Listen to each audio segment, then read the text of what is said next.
ॐ शुक्लां ब्रह्मविचारसार परमा माद्यां जगत्व्यापिनीं वीणापुस्तकधारिणीं अभयदां जाड्या अन्धकारापहां हस्ते स्फाटिकमालिकां विदधतीं पद्मासने संस्थितां वन्दे तां परमेश्वरीं भगवतीं बुद्धिप्रदां शारदां येनाक्षरसमाम्नाय मधिगम्यो महेश्वरात् कृत्स्नं व्याकरणं प्रोक्तं तस्मै पाणिनये नमः। वाक्यकारं वररुचिं भाष्यकारं पतञ्जलिं पाणिनिं सूत्रकारं च प्रणतोऽस्मि मुनित्रयं नत्वा सरस्वतीं देवीं शुद्ध्यां गुण्यां करोम्यहं पाणिनीये प्रवेशाय लघुसिद्धान्तकौमुदीं ऐं ऋल ऋक् ऐं ऐ क्षयवरट्न यमगणनं जपय गण जप गणदस्कप छट छट तव कपय ससर अलिति माहेश्वराणि सूत्राणि। अच्छा जी,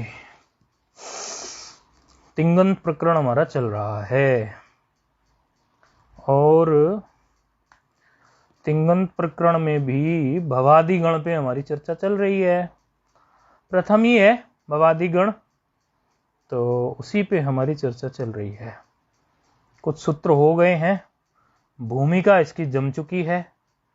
जो विद्यार्थी एकदम नए थे उनके हिसाब से हमने इसको बहुत सरल करने की कोशिश की जितना कर सकते थे, और एक वैयाकरण की तरह भाषा ना बोलकर वैयाकरण और आम बोलचाल की भाषा को मिक्स करके समझाने की कोशिश की, क्योंकि जिनको कर्मणी और कर्तृवाच्य इत्यादि थोड़ा लगता हो तो उनको एक्टिव और पैसिव वॉइस अंग्रेजी से इस प्रकार समझाने की कोशिश की। वर्तमान काल जो है लट लकार, उसकी चर्चा हुई कि जब हम वर्तमान काल की बात करें तो लट लकार होता है, लकार में लकार मात्र शेष बच जाता है, क्योंकि सूत्र ने कहा अटावितो टकारित हो गया, और लकार उत्तरोत्तर आकार जो है वो भी अनुनासिक है, तो उपदेश या जनुनासिक से इत्वा अदृश्यम लोपा तस्य लोपा से लोप हो गया। इधर लकार मात्र शेष बच गया और हमने भू धातु ले ली थी भवादि गण की। भवादि गण का मतलब ही है भू आदि में हो जिसके, ऐसा, तो भवादि को अणची तो लगी है इसमें। फिर प्रत्यय जो आएंगे लकार के स्थान पर वो भी बताए थे कि इस प्रकार जो है 18 प्रत्यय आ जाएंगे, तिप्त जी इत्यादि जो है 18 प्रत्यय आ जाएंगे। फिर इन 18 प्रत्यय में हम ये कौन से प्रत्यय, ये 18 के 18 ही रहेंगे या इनमें से कुछ घटा बढ़ा होगा, तो उसके लिए कुछ संज्ञाएं नई नई आई थी। जैसे एक संज्ञा परस्मयी पद आई थी, तो परस्मयी पद संज्ञा में ये कहा था कि जो ये 18 प्रत्यय हैं ये परस्मयी पद हों, लेकिन अग्रिम सूत्र ने बाद करते हुए कहा था कि इनमें जो ये 9 प्रत्यय बाद वाले हैं, तंग, तंग का मतलब जो बाद के 9 प्रत्यय ता आताम ज था साताम ध्वम इट वही महिंग, ये पूरा तंग प्रत्याहार जो बन गया, बोले इन प्रत्ययों को आप किस में ले लीजिए, इन प्रत्ययों को आप आत्मनेपद में समझ लीजिए, अर्थात ये प्रत्यय आत्मनेपद में हो। और आत्मनेपद में होने के बाद बाकी प्रत्यय ये तो सामान्य भाषा से हम समझ सकते हैं कि परस्मयी पद हो जाएंगे, लेकिन उसमें भी कुछ और विशेष सूत्र लाके उन्होंने आत्मनेपद के लिए कहा। क्या कहा? आत्मनेपद प्रत्यय किससे हों? प्रत्यय तो हमने बता दिए कि ये आत्मनेपद हैं, तंग वाले आत्मनेपद प्रत्यय हैं, लेकिन ये आत्मनेपद प्रत्यय कब हों, परस्मयी पद प्रत्यय कब हों, इसके लिए भी पाणिनि जी ने सूत्र दिए हुए हैं।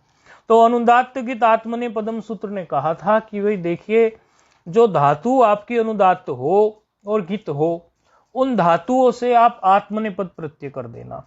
तो एक उदाहरण उसका हमने उठाया था आत्मनेपद का, जैसे ऐद वृद्धो धातु, ऐद वृद्धो धातु हमने ली थी, तो वो अनुदात्त का उदाहरण था। अनुदात्त का चिन्ह 180 डिग्री पर नीचे, वर्ण के नीचे लगा हुआ जो होता है, वो 180 तो पूरा नहीं कहते, थोड़ा तिरछा सा होता है, 180 भी कहीं लगा हुआ है।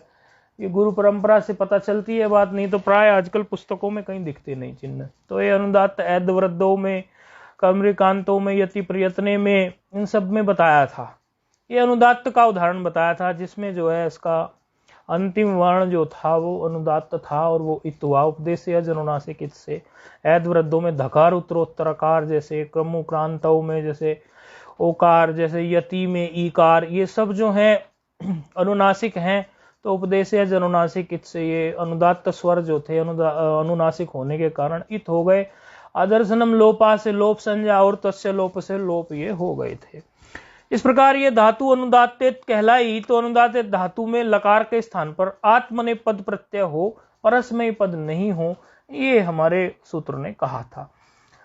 दूसरा उदाहरण हमने दिखाया था सींग स्वप्ने धातु का। शींग स्वप्ने धातु में गकार जो था, वो गकार यमगणनम जो गकार आता है वो इत हुआ, तो गकार जहां इत हुआ हो वहां भी जो है इसी सूत्र ने हमारे तंगा अनुदात्त की आत्मनेपदम ने कहा, वहां भी आप आत्मनेपद प्रत्यय कीजिए, अर्थात सींग स्वप्ने धातु से भी आप आत्मनेपद प्रत्यय करेंगे। तो अभी तक की ये जानकारी हमें प्राप्त हुई थी अभी तक के सूत्रों से। यहां तक हमने अभी आपको अनुदात्त की आत्मनेपदम तक यहाँ पूरी कहानी आपको उसकी समझा दी थी। अब आगे प्रक्रिया जो चलती है, अभी हम आत्मनेपद को ही देख के आ रहे हैं कि आत्मनेपद प्रत्यय किन से हो, ये हमने पूर्व के सूत्र में देखे। अभी जो सूत्र आ रहा है वह भी और कुछ प्रकार की, विशेष प्रकार की धातुओं से वह भी आत्मनेपद प्रत्यय ही करने को कहेगा। अभी जो हमने किया वो आत्मनेपद, वो गित में और अनुदात्त जो धातु होती है उन धातुओं से पर में लकार के स्थान पर आत्मनेपद प्रत्यय हमने किए। इस प्रकार जाना हमने कि आत्मनेपद प्रत्यय करेंगे। अभी जो सूत्र आएगा वो सूत्र भी आत्मनेपद प्रत्यय का ही विधान करेगा, लेकिन कुछ विशेष परिस्थिति में करेगा।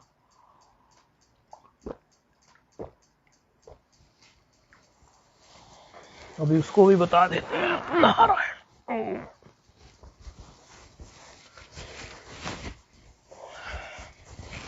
हाँ, अभी ये सूत्र प्रस्तुत हो रहा है, क्योंकि ये तो आप पहले देख ही चुके हैं, तो इनको मिटा देते हैं। स्वरितयितः कर्तृअभिप्राये क्रियाफले,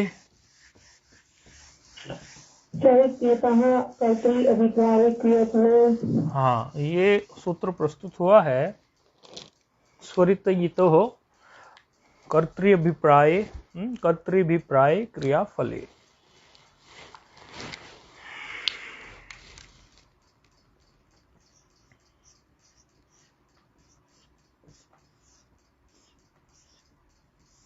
स्वरितयितः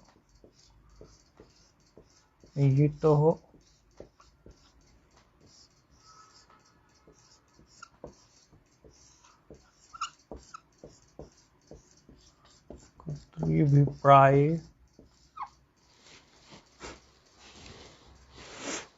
क्रियाफले।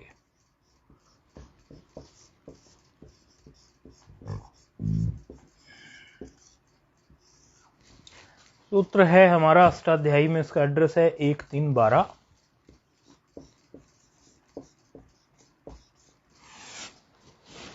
सूत्र छेद कर लेते हैं, अर्थात पद देख लेते हैं। 1372 है, 12 नहीं है, या 12 है।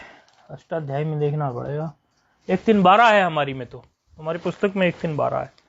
चलो, तो अभी सूत्र छेद कर लेते हैं। तो स्वरितयितः ये पंचमी का पद है, पंचमी प्रथमांत है ये।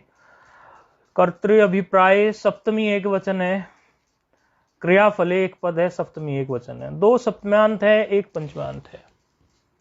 1 पंचम्यांत पद है, 2 सप्तम्यांत है। 3 पदों वाला सूत्र है। धातुओं के अधिकार में चल रहा है, और भुवादियों धातुओं से धातु पद की अनुवृत्ति आ रही है। अच्छा, सूत्र क्या कह रहा है? अधिकार देखते रहा करो। सूत्र कह रहा है स्वरित इतो, जहां स्वरित इत हुआ हो, यतश्च या यकार इत हुआ हो। देखो दो बात कह रहा है सूत्र। पहले वाले में कही थी अनुदात्त जहां इत हुआ हो या गकार जहां इत हुआ हो। इस सूत्र में कह रहे हैं स्वरित जहां इत हुआ हो, अर्थात कोई वर्ण होगा जो स्वरित चिन्ह वाला आपको प्राप्त होगा, वहां स्वरित होगा, कोई स्वर होते हैं स्वरित, ये धर्म ही अचो का है। और यकार इत हुआ हो, या तो जैसे वहां गकार इत वाली एक धातु दिखा दी थी, ऐसी धातुओं से धातुरात्मने पदम सात कर्तृगामिनी क्रियाफले। कह रहे हैं कि यदि स्वरित इत हुआ हो या यित धातु हो तो उससे आत्मने पद प्रत्यय हो। लेकिन एक बात यहां पर और विशेष कह दी कि कर्तृगामिनी क्रियाफले, अर्थात यदि क्रियाफले अर्थात क्रिया का फल जो है वो कर्तृगामिनी हो, अर्थात कर्ता को प्राप्त हो रहा हो। क्रिया का फल कर्ता को प्राप्त होना चाहिए, किसी और को नहीं। तो सिर्फ ये कंडीशन नहीं है कि जो स्वरित धातु है, जिसमें स्वरित धातु जो है खाली वही जो यकार इत वाली है खाली वही हो जाएगी, उसके साथ साथ उसमें जो है क्रिया का फल जो हो वो कर्ता को प्राप्त भी होना चाहिए। जैसे कोई हमारी पकाने के अर्थ में धातु है, डुपचश पाके धातु है, आप भली भांति जानते हैं डुपचश पाके धातु।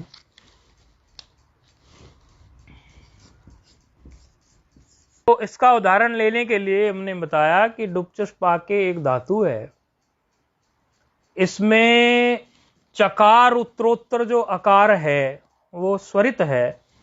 स्वरित का चिन्ह जो है वो 90 डिग्री की तरह ऊपर खड़ा होता है डंडा। ये लाइव देखने वाले देखते होंगे, ये इस तरह आपको जब चिन्ह बताए थे वहां पर तब भी बताया था। तो चकार उत्तरोत्तर जो आकार है इसमें वो स्वरित है, तो ये स्वरित है, तो एक कंडीशन पूरी कर दी इसने। लेकिन यदि इसका फल जो है वो कर्ता को नहीं मिला, क्योंकि क्रियाफले कर्तृ अभिप्राय, ये जो इसका क्रिया का फल है वो कर्तृगामिनी कर्ता को प्राप्त हो, तब उसको आत्मने पद में रखेंगे, नहीं तो आत्मने पद में उसको नहीं रखेंगे। उदाहरण के तौर पर लेंगे कि जैसे कोई पका रहा है और पका किसी और के रहा है कि अपने लिए पका रहा है, उसका फल उसको प्राप्त होगा कि नहीं होगा। दूसरी एक धातु लेके देख सकते हैं जो आप लोग सामान्य रूप से घर परिवारों में या कहीं भी आपके आश्रमों में अन्य भी किसी स्थान पर जो यज्ञ इत्यादि हम कराते हैं, सामान्य पूजा इत्यादि होती है, तो ब्राह्मण लोग बैठकर उसमें आपसे हविष डलवाते रहते हैं और कुछ ना कुछ संकल्प के साथ वो बार बार आपको बोलते हैं कि आप इसमें डालिए और मंत्रों का उच्चारण करते हैं। तो मंत्रों का उच्चारण करने के समय दो प्रकार की प्रक्रिया घटेगी। एक प्रकार की प्रक्रिया तो ये घटेगी कि मंत्र का जब उच्चारण कोई कर रहा है, जैसे कोई ब्राह्मण संध्या करता है, जब ब्राह्मण संध्या करता है तो संध्या करने के समय पर वो संध्या का फल स्वयं चाहता है, वो फल उसको स्वयं को ही प्राप्त होता है और वो स्वयं के लिए ही संध्या कर रहा है। तो क्रिया जो वो कर रहा है ये संध्या इत्यादि की, इसमें उसे फल स्वयं को ही प्राप्त होना है, इसीलिए यहां पर आत्मने पद ही प्रत्यय होंगे। और यदि वो ब्राह्मण आपका जो है पौरोहित कर्म करा रहा है, कुछ कर रहा है, आपसे वो हविष डलवा रहा है, तो आप बोलते हो करिष्यामि, ऐसे जैसे डुक्री करणे धातु उभयपदी है, तो डुक्री करणे धातु में के दोनों प्रकार से रूप बन सकते हैं। उभयपदी मतलब आत्मनेपदी भी चल जाएगी और परस्मयी पदी भी। तो डुक्री करणे धातु के दोनों प्रकार से इसके रूप चल जाएंगे। एक तो वो यजमान जो के पक्ष में चल जाएगा कि यजमान के लिए वो आहुति कर रहा है कि करिष्यामि, ऐसे मतलब मैं करवाता हूं किसी के लिए, ये करता हूं किसी और के लिए करता हूं। और दूसरा उसी डिक्री करने धातु का रूप अपने पक्ष में भी चल जाएगा कि मैं स्वयं संध्या करता हूं। तो संध्या तो किसी और के लिए नहीं करता ना व्यक्ति, संध्या तो स्वयं के लिए करता है। अच्छा, ये फर्क आ गया। और धातु लेना चाहे तो यज देव पूजा संगति कर्ण दानेशु धातु है, वह भी जो है यज देव पूजा संगति कर्ण दानेशु धातु भी स्वरित है, और उसका फल भी जो है यजमान को भी दिया जा सकता है। तो उसमें यदि यजमान को दिया जाएगा उसका फल तो आत्मनिपद नहीं हो सकता, और यदि यज धातु का फल जो है स्वयं को प्राप्त हो जाए तो उसमें जो है आत्मनिपद प्रत्यय हो जाएगा। तो यज धातु का फल स्वरित वाली है और उसका फल स्वयं को प्राप्त हो, यजते यजेते यजन्ते, इस प्रकार रूप जो है आत्मनिपद में बन जाएंगे। तो दो कंडीशंस हैं, ये ज्यादा क्लियरिटी आपकी जब आप रूप सिद्ध करेंगे तब हो जाएगी, तो इसमें ज्यादा चिंता करने की बात नहीं है। आप ये बात अच्छी तरह से समझ लीजिए कि जब फल कर्ता को ही प्राप्त हो जाए तो आत्मनिपद प्रत्यय होने चाहिए, और वो धातु स्वरित भी हो और उसके साथ स्वरित भी हो या फिर वो यित हो, ये कंडीशन इन्होंने रख दी इसमें। ठीक है, तो आत्मनिपद को हमने इस प्रकार समझ लिया। आत्मनिपद को समझने के लिए यहां पर दो सूत्र इन्होंने प्रस्तुत कराए कि आत्मनिपद प्रत्यय कब कब हो। एक तो अनुदात्त गीत आत्मनिपदम, दूसरा स्वरित यतः कर्तृ अभिप्राय क्रियाफले। अब जब आत्मनेपद का किस्सा निपट गया तो फिर जो प्रत्यय बचे उसके बारे में कुछ कहने जा रहे हैं।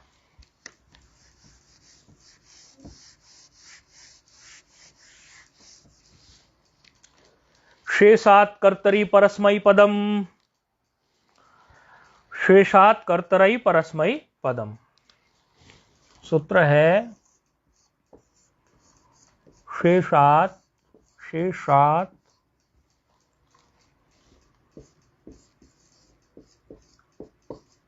कर्तरि परस्मै पदम।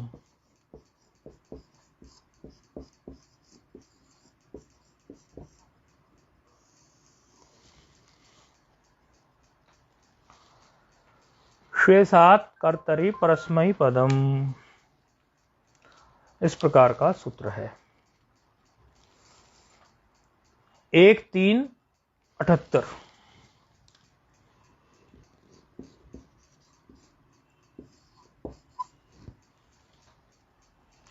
क्या कह रहा है सूत्र?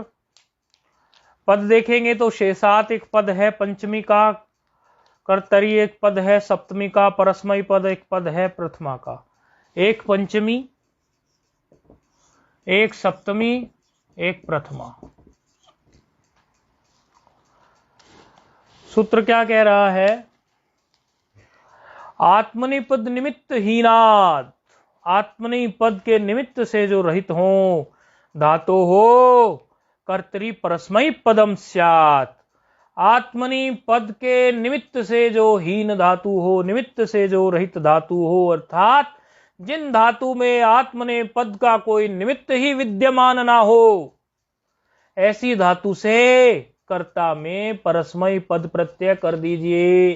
परस्मयी पद प्रत्यय होगा, परस्मयी पद प्रत्यय हो। क्या? आत्मनि पद निमित्त हीनाद धातो हो कर्तरी परस्मयी पदम स्यात्। जिस धातु में आत्मनि पद के निमित्त विद्यमान ना हो, आत्मनि पद के निमित्त आप देख के आ गए पीछे, ऐसी धातु से अब क्या हो जाए? कर्ता में परस्मयी पद प्रत्यय हो जाए।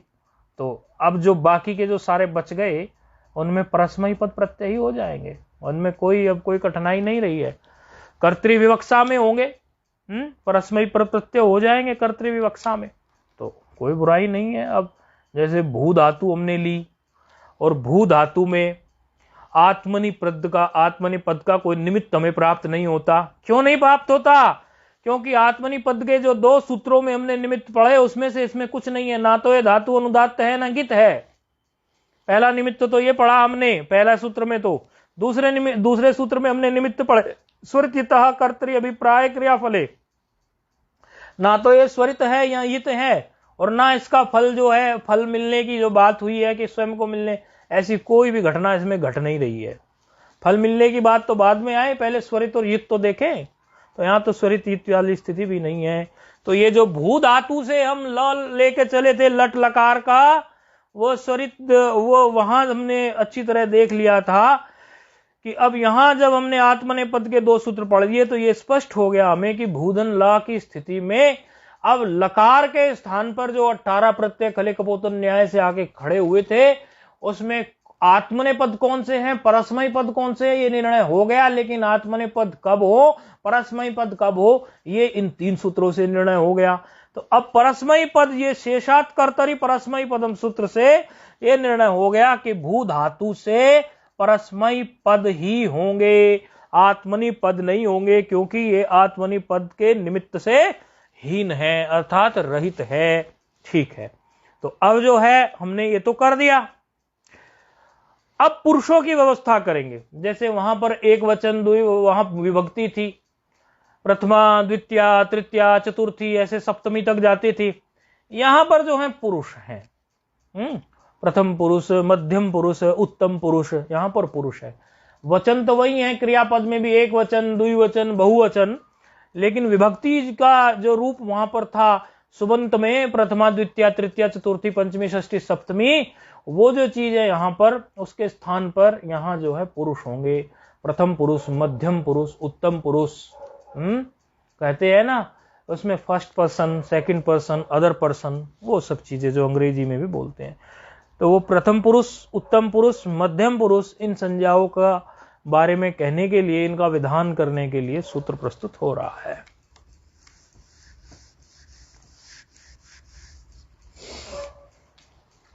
तिंग स्त्रीणि त्रीणि प्रथम मध्यमोत्तमाः। तिंगो त्रीणि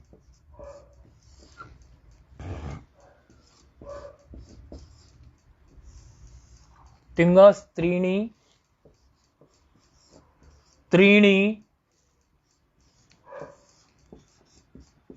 प्रथम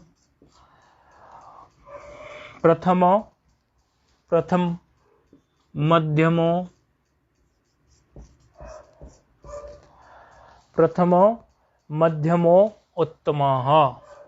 उत्तम भी आएगा ना, मध्यमोत्तमाः। 1 4 101।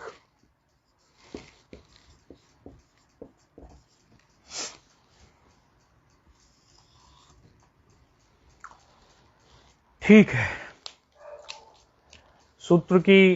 सूत्रच्छेद करेंगे तो पद देखेंगे तो तिंगा एक पद है, इसमें षष्ठी का है, त्रीणी एक पद है, प्रथमा बहुवचन का है। त्रीणी 2 बार आया है ना, त्रीणी ऐसा 2 बार आया हुआ है, तो दोनों प्रथमा बहुवचन के हैं। और प्रथम मध्यमोत्तमाः, ऐसे है, समास है ना, प्रथम मध्यमोत्तमाः, प्रथमा बहुवचन का है। और इसमें लह परस्मयी पदम सूत्र से अनुवृत्ति आ रही है, परस्मयी पदस्य की और आत्मने पदस्य की। सूत्र की वृत्ति क्या कह रही है,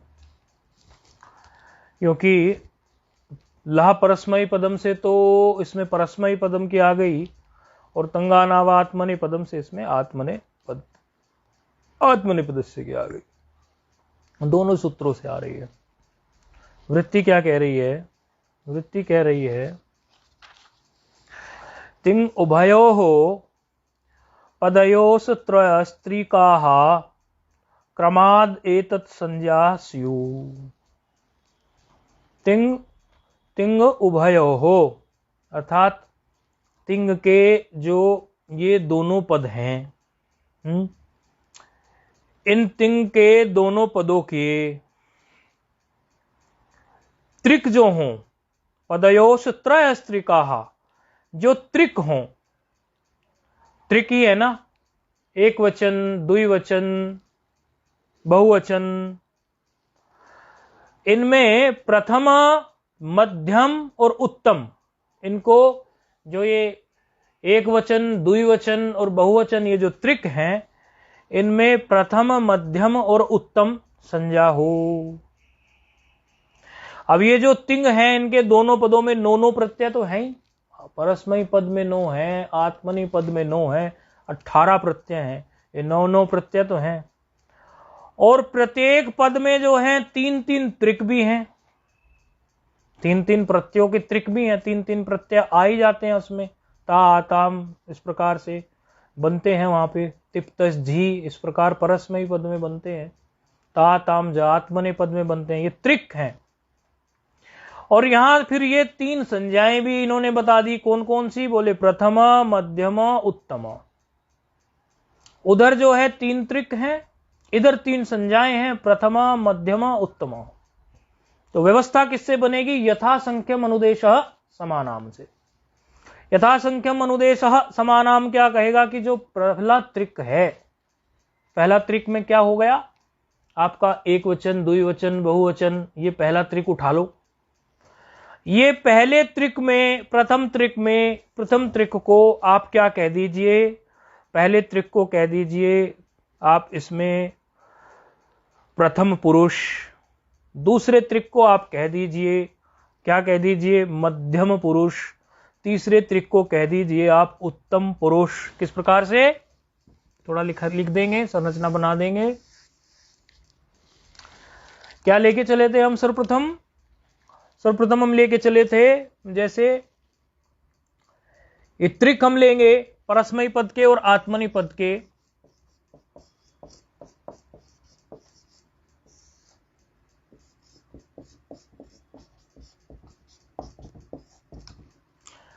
परस्मयी पद के और आत्मनि पद के जब हम ये त्रिक लेके चलेंगे तो परस्मयी पद में क्या है, तिप्तस झी,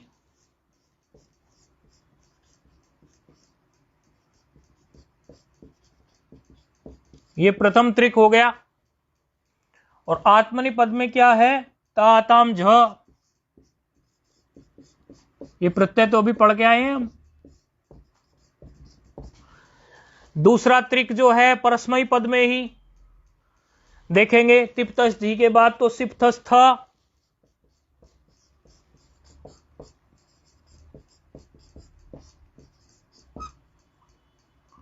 और ता ताम झा के बाद जो है दूसरा त्रिक जो देखेंगे हम आत्मनि पद में, था सा थाम ध्वम,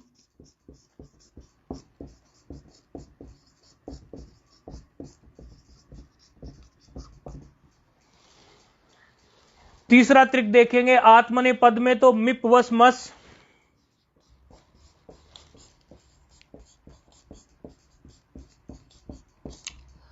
आत्मनि पद में, ये थोड़ा सा हम यहां से इनको डिवाइड कर देते हैं। आत्मनि पद में देखेंगे तृतीय त्रिक इट वही महिंग,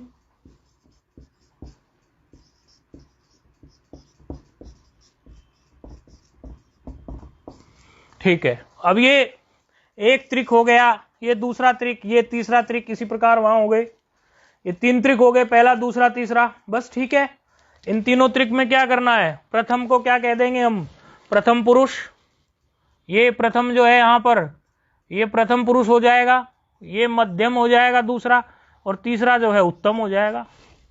प्रथम मध्यम उत्तम पुरुष, इस प्रकार जो है यहाँ यथासंख्यम अनुदेश समानाम से व्यवस्था हो गई। ठीक है, अब आपकी ये व्यवस्था बैठ गई कि तिप्तस झी को प्रथम पुरुष कहेंगे, इसी प्रकार आत्मनि पद में ता आताम झा को प्रथम पुरुष कहेंगे, सिप्थस था को मध्यम पुरुष कहेंगे परस्मयी पद में, इसी प्रकार आत्मनि पद में थास आताम ध्वम को मध्यम पुरुष कहेंगे, और मिपवस मस कहेंगे उत्तम पुरुष परस्मयी पद में, और इट वही महिंग जो है कहे जाएंगे उत्तम पुरुष आत्मनि पद में। ये व्यवस्था हमने यहां पर सूत्र के द्वारा हमने दे दी।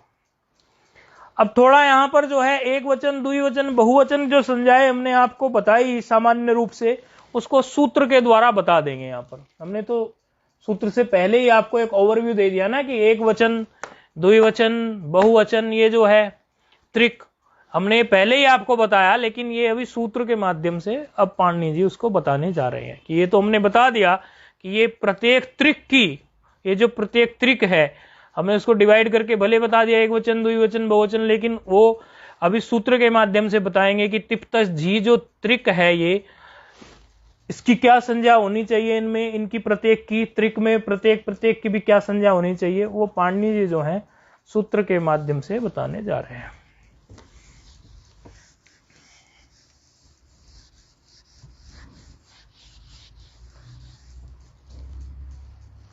तान्येक वचन द्विवचन बहुवचनान्येकशः।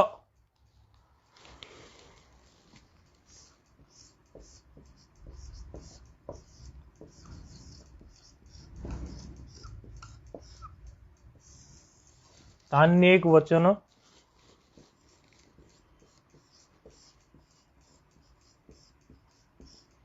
द्विवचन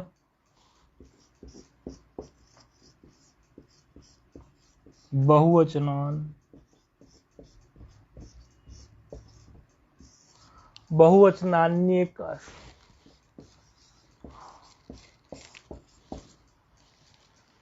बहुवचनान्येकशः। सूत्र है हमारा 14102।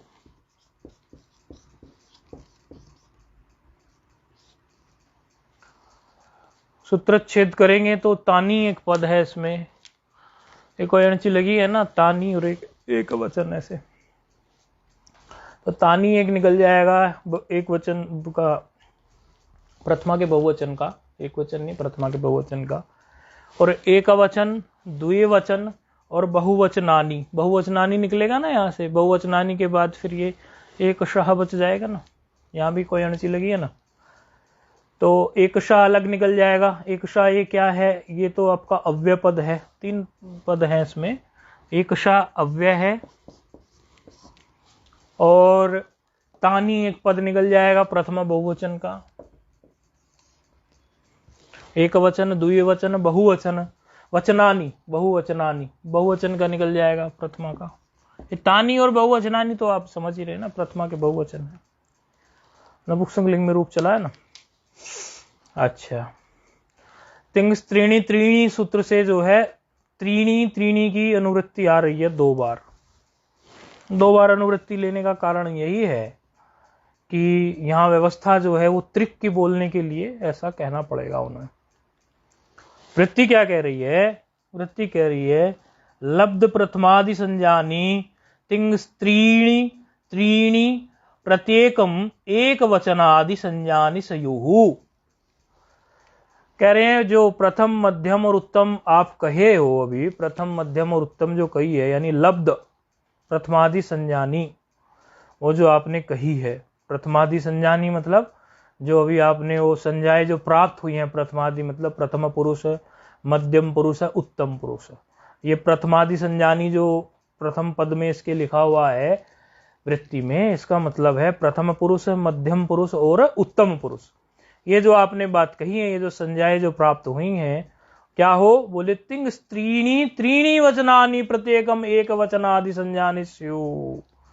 कह रहे हैं कि तिंग का ये जो प्रत्येक त्रिक है ना, ये जो प्रथम पुरुष का त्रिक पूरा, मध्यम पुरुष का त्रिक पूरा, उत्तम पुरुष का त्रिक पूरा, ये एक वचन संज्ञक, द्विवचन संज्ञक और बहुवचन संज्ञक हो, अर्थात क्रमशः एक वचन द्विवचन बहुवचन संज्ञक हो। ये जो आपने त्रिक कहा है, ये त्रिक एक वचन द्विवचन बहुवचन संज्ञक हो क्रमशः। कैसे, जैसे पहला त्रिक आपने बैठा दिया, कैसे, तिप्तस झी, ये पहला त्रिक आपने बैठा दिया तिप्तस झी, तो इस तिप्तस झी में ये क्रमशः तिप एक वचन हो, तस द्विवचन हो, झी बहुवचन हो, और आत्मने पद में जो आपने ता आताम झ बैठाया है, वह जो ता है वो एक वचन हो, आताम जो हो वो द्विवचन हो, और झ जो हो वो बहुवचन हो, झाजी वाला झा।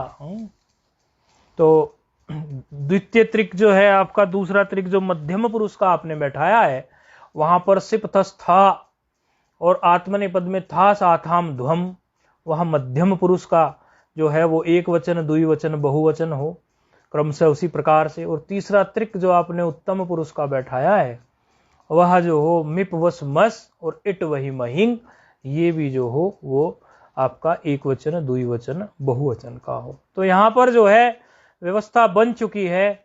अब जो हमारे प्रत्यय जो हैं तिप तस झी, उनमें एक वचन द्विवचन बहुवचन की व्यवस्था हो गई है, ता ताम झाम भी हो गई है, और प्रथम पुरुष, मध्यम पुरुष और उत्तम पुरुष, इनकी व्यवस्था भी हो गई है। तो अब बाकी जो है आगे तो कोई खास कार्य है नहीं, अब आगे जो है 2 सूत्र अभी आ रहे हैं, तो वो थोड़ा सा जो है आपको आगे के 2-3 सूत्र जो हैं वो थोड़ा ठीक ठाक विचार आपको करवाएंगे। तो उसके लिए कमर कस के रहें, और मतलब समझो थोड़ा उसमें और बारीकी से समझने का है, तो उनको हम कल देख लेंगे।